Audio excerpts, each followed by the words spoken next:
Hello folks, back I Flies RC.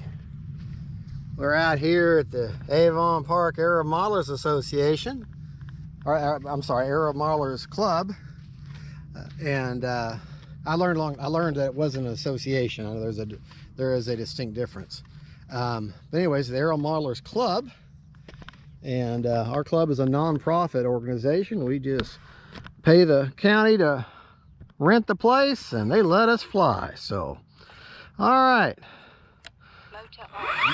let's see now. Stability mode. Okay, that's stability mode. Acro mode.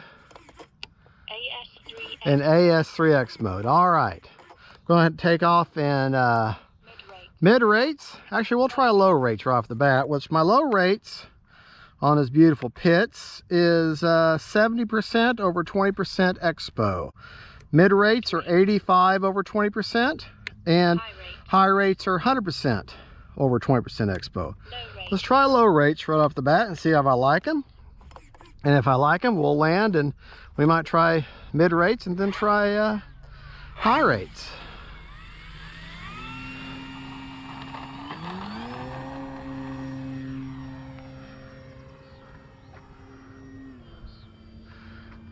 The receiver I have chose for this plane is an AR620 antenna-less spectrum receiver. Okay. Even at low rates, plenty aerobatic. All right.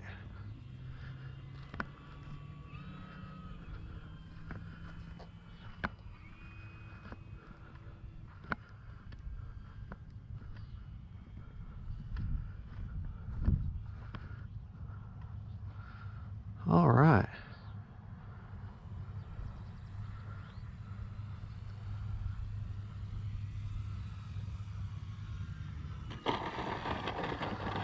All right, low rates is fine. Let's go ahead and skip to high rates. We're going to go ahead and skip to high rates and see how I like that. All right. Landing this plane is basically, I didn't quite do a 3-point landing. I almost did, but that's really how you land this plane. You kind of come in level and then just kind of sit down on all three controls, on all 3 points if you can. Time remaining 4 minutes. See what she does.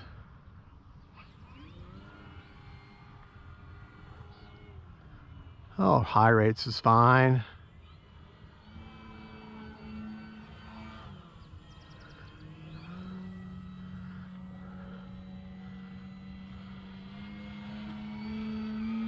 There, a knife edge for you.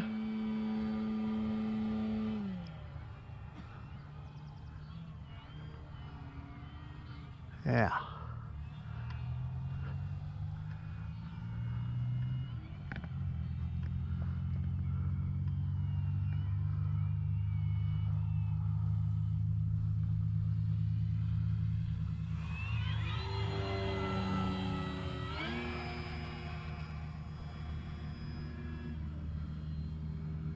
I still need to do the mod, which is the battery tray mod that's suggested by a model aviator, and that's just in case to help with the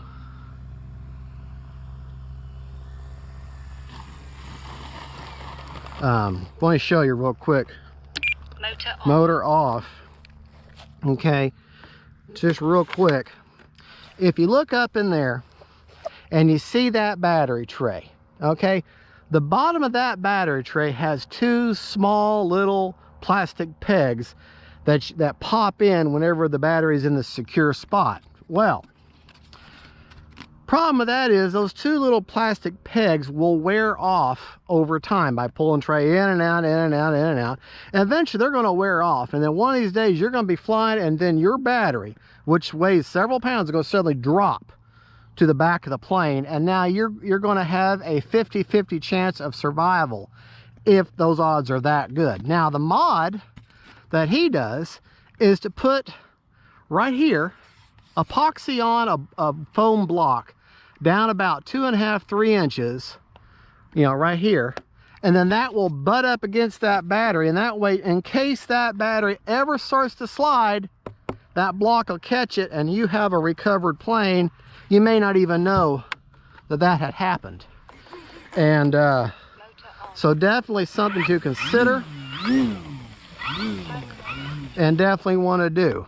I mean, these are things that you just over time, you know, things wear out over time.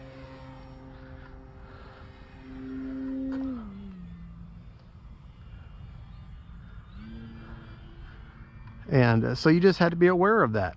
This is why whenever you go back to your, wherever you keep your planes at, shed, garage, bedroom, you know, a room in your house, just wherever you keep your planes, you want, when you get back,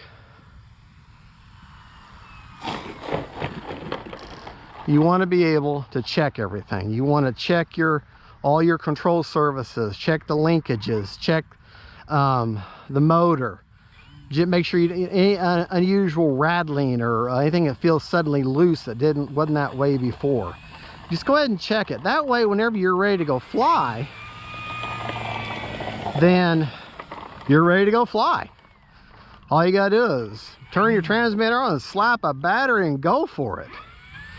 You know, because I'll tell you, it really is a pain in the butt to get to the flying field and realize you can't fly that plane now because you just did a pre-flight, checked your control surfaces, and your aileron, one of your ailerons has come detached, or your elevator has come detached.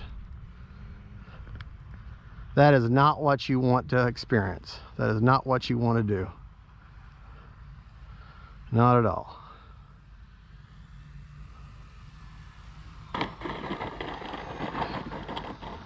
All right. This is one fun plane. Now, nothing against the E-Flight, a little 800mm one, but for whatever reason, I found it to be a lot harder to fly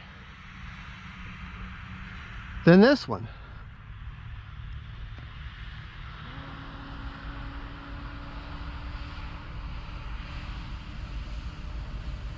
So I couldn't tell you why.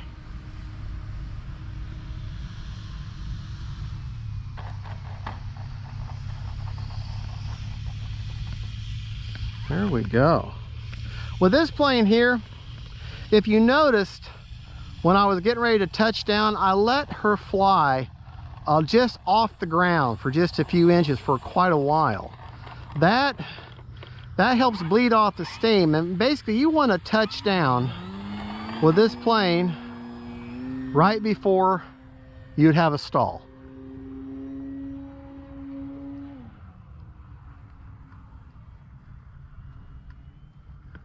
You want to touch down right before you would normally have a stall.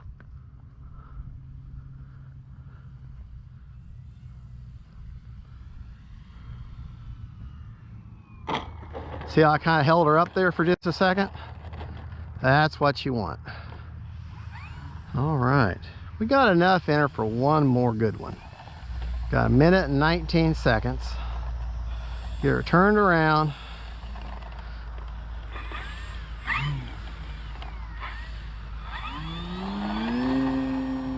And she'll just pick right up in the air for you.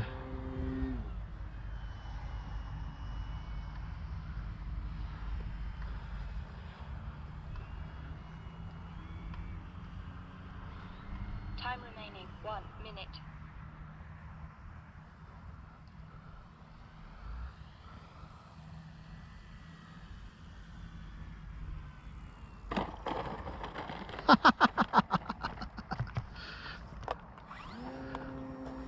You knew I had to do one more.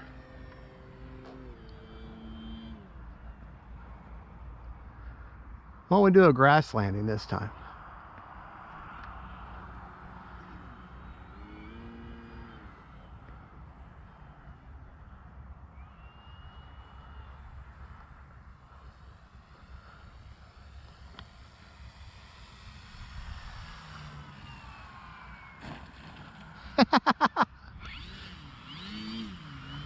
All right, folks, there you go.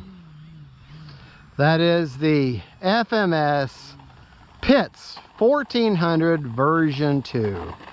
And I tell you what, this is one awesome plane. And what do you want to hear before you touch a plane, especially one with a prop? Motor off. Motor off. All right. Set our transmitter down. Let's take a look. And we flew, how long did we fly? That was let me reset it. I got 33 seconds left. Okay, so we flew for 4 minutes and basically 30 seconds. Took off a lot of takeoffs and landings, so that uses up a lot of battery. All right, let's undo. You know what? I'll just leave that in there. And let's plug in our handy dandy battery checker. Ha! I still got 77%. Well, I got to fly a little more than that because I got to get that battery back to at least 50. At least 50. All right, so we're going to take off a couple more times. All right, let me reset my timer for 2.5 minutes.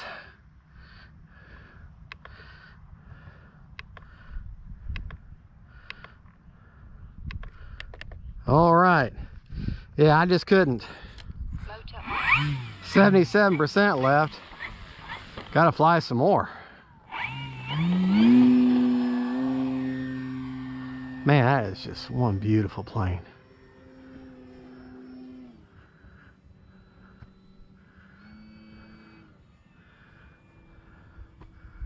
Let's do a nice pass right by me here.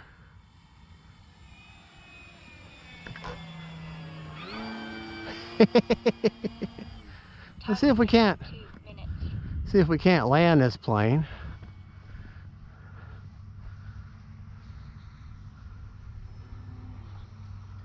Right here.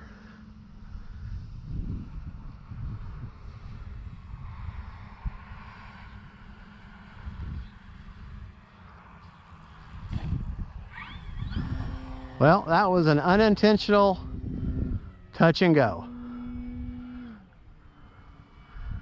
But see, that's why you bounce like that and do your landing wrong, then power back out of that. It is better for you to power back out of that. You may run the risk of frying your battery if you're really close, but I'd rather have a fried battery than I would a crashed plane. Batteries are still expensive, but a lot cheaper than a plane. Now, if I'd been on the runway, that'd been perfect. All right. Get her turned back around here.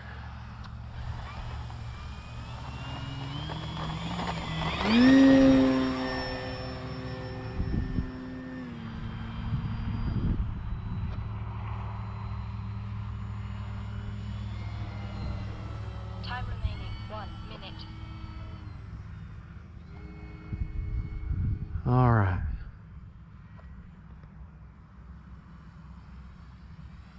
We'll land her in the grass now.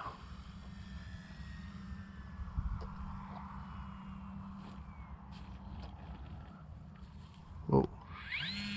Up, up, up, up. All right, this is the part of the video where I'll probably fast forward over to the plane.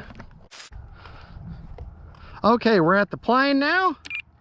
Motor off. We did our lawn irrigation there with the plane. So let's taxi on back. And in case you haven't figured out, that was a mistake. But look how nice she taxis. Boy, she taxis so well. All right, let's check this in a... What do you want to hear before you touch a model as always? Motor off. Motor off. Okay, let's try checking the tank again. Now that we flew a little bit more, another 2 minutes. Let's see what kind of juice we got now. Okay, what kind of juice we got now?